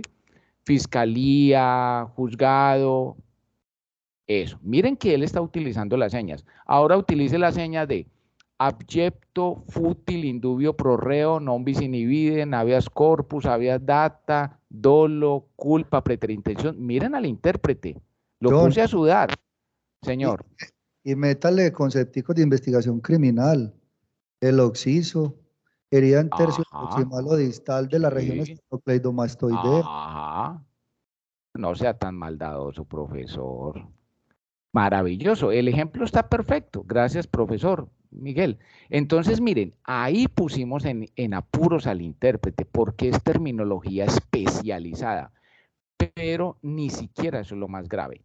Lo más grave es como lo mencionaba Vladimir, en estos momentos creo que está conectado Vladimir, es una persona sorda, abogada. Está levantando la mano, precisamente. Sí, ¿será que estamos hablando de Vladimir? Preguntémosle porfa al intérprete si es Vladimir el abogado del INSOR. Sí, hay un abogado conectado virtualmente. Nos contó que él era sordo y habló un poquito de él. ¿Quieren de pronto que escriba algo? Ahí está hablando, sí. Vladimir. Ajá. ¿Será que Vladimir puede prender su cámara? Le preguntamos a ver si le damos participación. Adelante, Vladimir.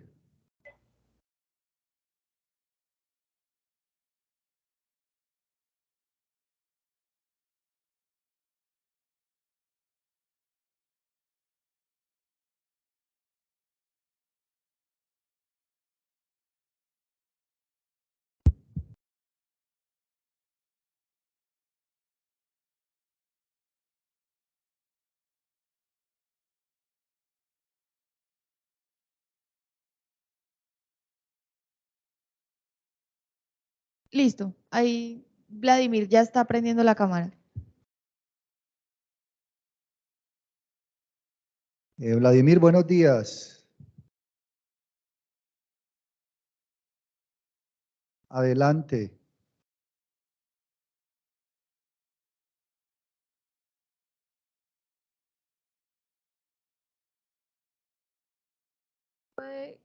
John, ¿tú nos puedes de pronto interpretar un poco lo que nos está diciendo Vladimir?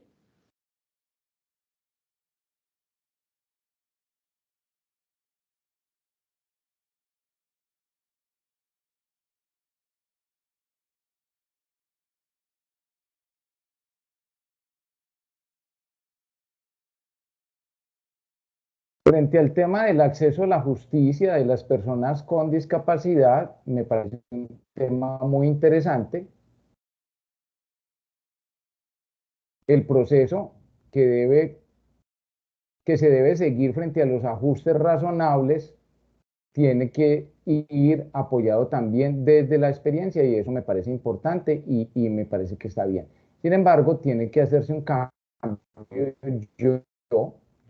Este es un contexto, este es un concepto personal, Vladimir,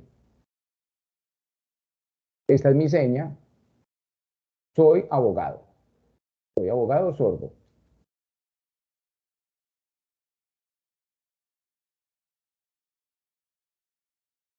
Trabajo en el INSOR y soy el responsable de investigar todo ese tema jurídico de acceso a la justicia de las personas sordas. Y en especial lo que tiene que ver con los ajustes razonables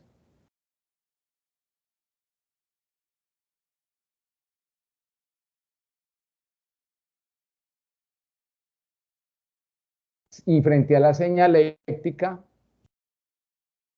es decir, frente a todas esas señas que se tienen que utilizar en la comunicación en los contextos jurídicos. Ahí hay una situación compleja porque eso no se ha realizado. Tienen razón frente a lo que están planteando. Ahí en la universidad, la persona sorda tiene que estar acompañada de un intérprete que efectivamente conozca el contexto. Y eso no se ha dado. Hay que hacer un cambio definitivamente porque los ajustes razonables no se están garantizando. Y me gusta el tema, me gusta el enfoque, me gusta el objetivo de hablar de ese tema, de enfoque, de ajustes razonables en el proceso jurídico.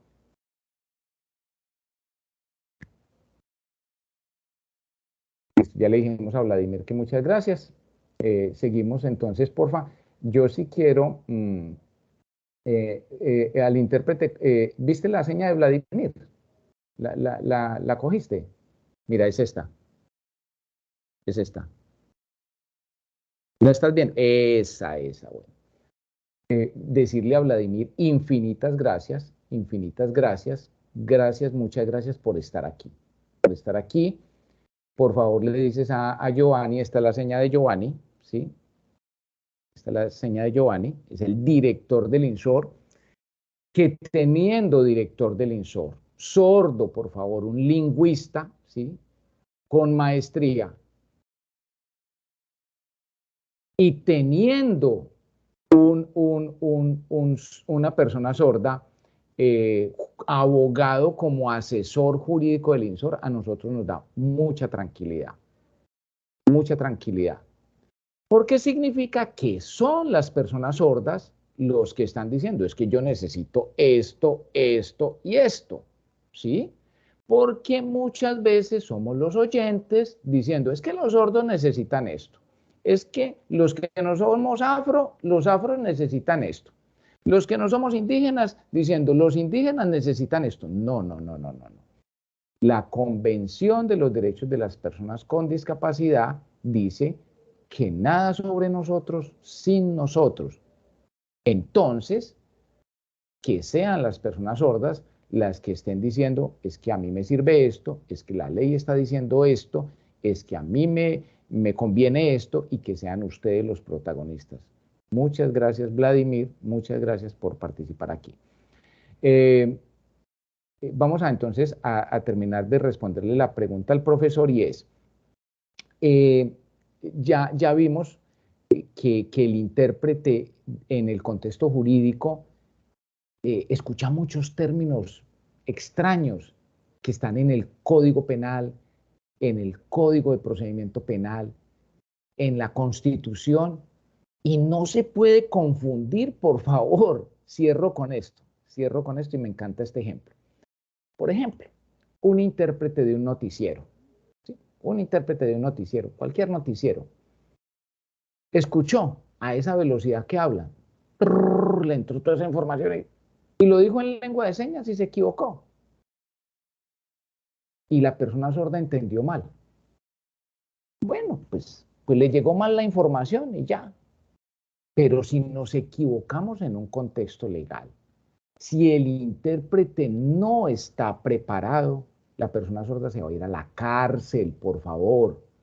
Va a perder su patrimonio y 1000 derechos fundamentales. Entonces, el contexto jurídico y el contexto clínico, donde a una persona le van a realizar una cirugía, donde va a dar consentimiento para el anestesiólogo, para un procedimiento médico, el intérprete no se puede equivocar. Tiene que ser un especialista.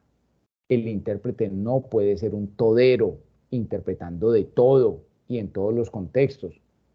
Es como si yo le preguntara al profesor Miguel Ángel, que es penalista, y yo le dijera, venga, profe, es que tengo por allá un container y necesito por allá un container en Panamá como extraviado y necesito ahí necesitaríamos, profesor, un abogado que de derecho que tributario o aduanero o qué. Aduanero. Imagínese entonces que el profesor me diga de manera irresponsable, no, hágale, que yo le hago de todo, a civil, laboral, penal, minero, tributario. No. Por favor, debemos tener un perfil y ser responsables en esa área. Profesor, espero haber sido claro con la respuesta. No sé si el profesor Miguel Ángel le va a decir algo adicional. Sí, para complementar algo ahí, John, frente a lo que le decías al compañero, y es que precisamente una de las formas de violentar, de transgredir los derechos de una persona sorda en un proceso penal es precisamente comunicarle de la manera que no es las situaciones que suceden en torno a su eventual responsabilidad penal. Entonces, frente a esa pregunta es muy importante, y lo decía de hecho ahorita, que la persona esté debidamente capacitada y que revista idoneidad para el campo en el que se está desempeñando. No pensar que porque se es abogado, periodista, arquitecto, se tienen todas las condiciones y la idoneidad especialmente para prestar un servicio en determinada materia. Teníamos una pregunta también por allá, si me pueden ayudar, porfa. Buenas prestándonos el tardes, ¿cómo micrófono. están? Mi nombre es Andrés. Mi pregunta es frente al caso hipotético, el ejemplo que ustedes pusieron. A mí me genera, ¿cómo les digo? Como un vacío a la hora, digamos, en el que hablaron de que el capturado que está en esa condición de discapacidad auditiva, ¿cierto? No tienen el intérprete para leerle sus derechos. Estamos hablando, si bien acá el doctor nos está diciendo que hay muy pocas universidades que están certificando, digamos, a los intérpretes. Yo quisiera saber de qué forma se le daría solución al flagelo delincuencial que se vive en este país, porque es que realmente una captura se puede generar a la 1, 2, 3 de la mañana y hay muy pocos intérpretes entonces a disposición, digamos, de la justicia, porque que pienso yo, pues no tengo conocimiento del tema penal, pero pensaría que estas personas que están certificadas, ¿cierto?, por una universidad, adicionalmente deben de ser nombradas como, digamos, como un auxiliar de la justicia. Si en casos de materia civil, que cuando uno va a nombrar un curador, es un tema súper difícil que se responda o que este asista, entonces, ¿de qué forma no se volvería una alcahuetería, por decirlo en palabras coloquiales, que estas personas cometan delitos y por no tener este intérprete certificado y adecuado, no se le puedan imputar cargos y se vuelva de una forma u otra una persona imputable. Esa es mi pregunta. Bien. Le voy a responder la pregunta y gracias, compañero, porque es una pregunta con un trasfondo interesante. Yo creo que todos estamos de acuerdo con perseguir la criminalidad, absolutamente todos. Independientemente de los roles que tengamos en los quehaceres jurídicos, el fiscal, el juez, las víctimas, el defensor, todos estamos interesados, el padre de familia, en que la criminalidad se tiene que combatir, porque es que a nosotros siempre nos enseñaron a que los derechos de nosotros, de cada uno, inician hasta donde llegan los derechos de los demás, ¿cierto? Mis derechos inician ahí, y eso lo tenemos que tener claro todos. Entonces, nosotros no podemos entender que el hecho de que se generen algunas situaciones irregulares frente a la falta de atención, de promoción y de profesionales en esta área de intérpretes en lenguaje de señas, eso sea un sinónimo de impunidad. Lo que queremos significar con esto no es eso, que se generen lagunas u océanos de impunidad, como decimos algunas veces. No, aquí lo que estamos tratando de dar a entender es, persígase la criminalidad, persigas el delito, combatas el delito, pero no a costa de los derechos y garantías fundamentales, y más aún cuando debemos tener presente un enfoque diferencial, en este caso de personas con discapacidad auditiva. Entonces usted plantea algo que nos llevaría a pensar algo. Así como hay jueces con función de control de garantías ambulantes, porque yo perfectamente puedo tener que se venzan unos términos de 36 horas a las 2, 3 de la mañana, debe haber un juez todo el tiempo, 24/7 pendiente, para evitar, por ejemplo, que se vulneren los derechos de las víctimas, los derechos de nosotros como sociedad, que muchas veces nos vemos afectados indirectamente en ese tipo en determinados tipos de flagelos. Y entonces nos llevaría a pensar el por qué no, y eso sería un tema de discusión, propuestas que le tendríamos que hacer, por ejemplo, a la Administración de Justicia, de por qué no tener profesionales al interior de las plantas de la Administración de Justicia que estén debidamente capacitados para si a las 2, 3, 4 de la mañana, como lo plantea usted, compañero, se presenta una situación de captura porque una persona sorda cometió X delito, pues se le puedan, ojo, materializar sus derechos en debida forma, con esa connotación sustancial, no desde el campo meramente formal, porque desde lo formal se vuelve algo quimérico, algo, un sofisma, algo como inalcanzable, se convertiría. Entonces, hay que hacer ciertas precisiones frente a eso, y esa pregunta, ante esta respuesta, denota que efectivamente tenemos unos huecos grandísimos al interior de la Administración de Justicia para sopesar y al menos idear ese tipo de situaciones que se pueden presentar para poder tener la capacidad desde todo punto de vista para resolverlas. No sé si le respondí ahí al compañero. No sé si John quiera decirle algo a quien pregunta. Andrés.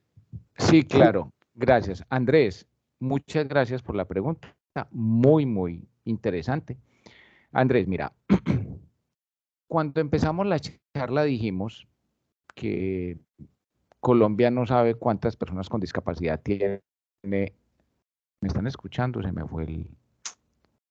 Dios mío. Ahora sí me escuchan. Sí, sí te estamos escuchando. Bueno, gracias. Qué pena, se me fue la señal. Colombia no sabe cuántas personas con discapacidad tiene. Dicen por ahí que 10.5. Listo. Si Colombia no sabe cuántas personas con discapacidad hay y de qué discapacidades, eso es responsabilidad ¿de quién? Del Estado, ¿sí? Del Estado. Bueno, se dice que hay 2 millones de personas sordas. También se dice, ni siquiera el DANE, que es la entidad responsable de caracterizar esas estadísticas, sabe. Pero dicen que 2 millones de sordos. 1 millón usuario de la lengua, es decir, 1 millón de sordos que nacieron sordos o se quedaron sordos a una edad muy temprana y que pueden ser usuarios de la lengua de señas. Y otro millón que son los viejitos, perdón, las personas de edad adulta que perdieron la audición pues por su edad. Listo. Enfoquémonos, Daniel creo que es el nombre de la persona que preguntó, enfoquémonos en el millón que dicen que son personas sordas, ¿cierto? Que nacieron sordas. Ahí, enfoquémonos en ese grupo. Resulta que en esos hay víctimas, victimarios y testigos, ¿sí? El que robó, al que robaron y el que vio que robaron, ¿cierto? Esos 3 grupos. Ahora volvámonos a enfocar solo en el victimario, ¿sí? Esa persona sorda a la que capturan, ¿sí? Por el delito que sea, un delito sexual, un homicidio, un hurto, un porte de arma de fuego, lo que sea, le echaron mano, ¿sí? Perdón por el término, lo capturaron. La Policía Nacional tiene más de 100 años de existencia. ¿Cuántos exactamente? No sé, pero tiene 100 años, más de 100 años tiene la Policía Nacional. Pregunta, ¿por qué en 100 años la Policía Nacional no ha resuelto el tema de los intérpretes? Pregunta para la Policía Nacional, que es Estado. ¿Por qué no tiene un intérprete, al menos un intérprete idóneo en cada regional? Que no lo tengan que mandar a traer de la Guajira, Putumayo, Amazonas, no, de ahí, de ahí. Entonces, ¿por qué la Fiscalía General de la Nación, pasemos a la otra institución, porque el policía lo captura y lo lleva para la policía, perdón, para la Fiscalía, lo pone a disposición? ¿Por qué la Fiscalía, teniendo 30 años, no tiene más intérpretes? Porque tiene solo uno en el territorio nacional. ¿Responsabilidad de quién? Del Estado, no de las personas sordas. No de las personas sordas. El ciudadano no es responsable de lo que el Estado no ha resuelto, ¿sí? Entonces, ¿por qué pensamos solo en el sordo victimario y no por qué no pensamos en la víctima? Una señora que ha sido agredida 10 o 15 veces por su esposo o por su pareja, y cuando va a denunciar a la Casa de Justicia, Comisaría de Familia, Inspección de Policía, porque no le resuelven, porque no hay intérpretes, entonces este es un problema de Estado. No están cumpliendo con lo ordenado en la convención, y por ahí empezó el profesor Miguel Ángel. No se está cumpliendo, son palabras filosóficas y no derechos reales en cabeza de los hombres. Las personas con discapacidad merecen un trato especial y preferencial de las autoridades. Tienen una protección reforzada desde arriba, desde el bloque de constitucionalidad. Entonces no podemos venir a violar derechos colocando a cualquier intérprete sin simplemente por el hecho de que no hay intérpretes. La invitación es, y lo digo con todo respeto, a todos los participantes, a que hayan intérpretes jurídicos idóneos en cada una de las instituciones, porque eso es lo que señala la ley. Si la persona sorda no le están garantizando el debido proceso y llegaron a las 36 horas y se tuvo que quedar en libertad, pues se quedó en libertad. Pero no es una responsabilidad de la persona sorda, es una responsabilidad del Estado. Gracias. Bueno, ya por temas de tiempo vamos a finalizar el conversatorio acá. Queremos de verdad darle muchas gracias a todos los que estuvieron de manera presencial, a todas las personas que estuvieron de manera virtual, que en algunas partes de Latinoamérica pues nos acompañaron. Muchas gracias por el interés, porque estos temas pues pueden tener un alcance también internacional. Muchas gracias a John y a Miguel, y sobre todo pues a nuestros intérpretes Wilmer e Irene, que pues hicieron un trabajo increíble. Por favor, démosles un aplauso.